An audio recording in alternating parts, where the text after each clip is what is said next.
Ah, man.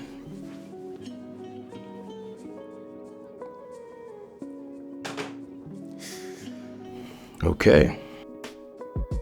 Hey, what's up, everybody? Welcome back to the channel. This weekend, I had the amazing privilege to fly to LA to experience Cine Gear 2023. This was an amazing experience. I got a chance to speak to a lot of vendors. I got a chance to meet a lot of other filmmakers and YouTubers that was out there, and finally get an opportunity to see in person the gear and the products from these manufacturers and these brands and these big companies that as filmmakers we kind of like geek out about. So in this video is not a traditional review of Cine Gear 2023. This is gonna be just my top favorite cool things that I seen at Cine Gear and that I want to share with you. For all those who are new around here, my name is Zaquan and I'm a DP and director. Here on this channel, we're really centered around sharing filmmaking tools and tips on how to grow your vision as a filmmaker and get your vision for your next project off the ground. So if you're into that, please stick around. One of the booths that I actually was able to visit and get a chance to see the products in my hand in real time at Cine Gear was the MEIKE booth, or the MEIKE booth. MEIKE or MEIKE is a lens company who creates an amazing both still lenses and cinema lenses, and I got a chance to actually see some of their lenses, but then also I got an opportunity to see some of their adapters that they had for various mirrorless cameras. They have full set of cinema lenses from micro four thirds all the way up to their full frame line, and they had every focal lens that was out there. So whenever I get a chance again to get my hands on them, hopefully I can get them on a project and work with them and see how they actually hold up in real world scenarios. Next up, the bright Tangerine booth. I honestly got to see their new cage system for the Red Komodo and the Komodo X. What was interesting about their product was the fact that it has like this 3-stage quick release system. This is a brand that I don't really hear too much about all the time, and I think the real reason why is because I hear a lot about their matte boxes, but I don't really hear about their whole cage system. And I think it's because, one, they're up in price. I'm talking about they're not honestly for your average low cost, low budget filmmaker. They're really up there when it comes to quality and also just price wise. He needs some milk.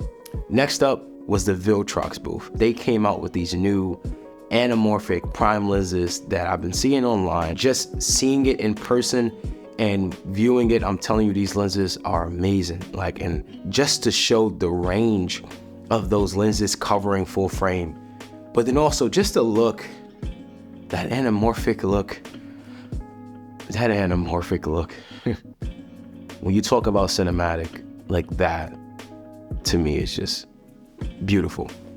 The build quality of the lenses is solid. Just the focal lengths that they got out, they got about like 3 focal lengths out right now, and they just cover a solid range of things.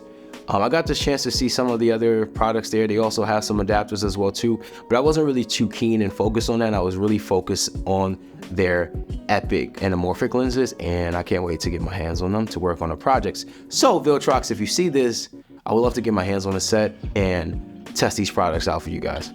Next up, the Blackmagic booth. Blackmagic has also re-released a new camera, which is an updated version of the URSA 12K, the OLPF filter inside, which gives us the opportunity for it to be Netflix approved. I had shot some test footage. This was 8K Blackmagic RAW, shooting what I think was like 12:1 compression or 13:1 compression to an SD card.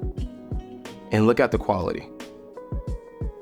In my last video, I spoke about the pros and cons of the URSA Mini Pro 12K, and the fact that one con was the fact that it had this frame rate issue, and then the other con was the fact that it didn't have ProRes. The reason why it doesn't have ProRes had nothing to do with the incapability of having ProRes in the camera. It's the fact that there's no card media fast enough built into the camera that can read ProRes at that quality. This is just me paraphrasing it. But then also too, the CFast card, when it comes to doing off-speed recording, was slower than the actual recording of the camera. The card wasn't fast enough to read what it was writing. So the solutions to that was either two things. One, they rebuild the camera and they include CF Express Type B, or you use the SSD module that's actually on the back and do it externally. If you want to know what video that I'm referencing, click the iCard right here and it'll take you directly to the video. Okay, Now, lastly, the booth that honestly amazed me and really just sparked my interest as a filmmaker was the Aputure booth. Aputure had their own section where they blocked off and they turned it into a working set.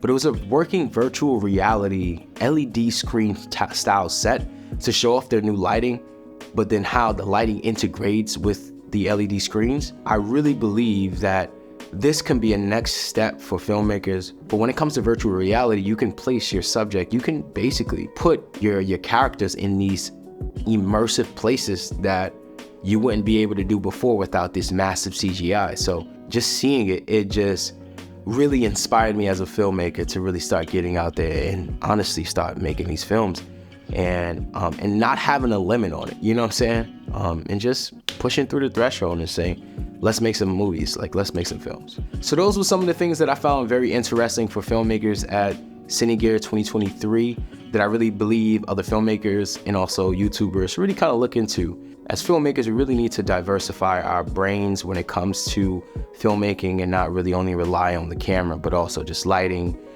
creativity, lenses, but then also connecting as filmmakers. So speaking of filmmakers, shout out to these amazing folks that I got a chance to meet up with. Shout out to Joshua Martin, cool dude, salute to you.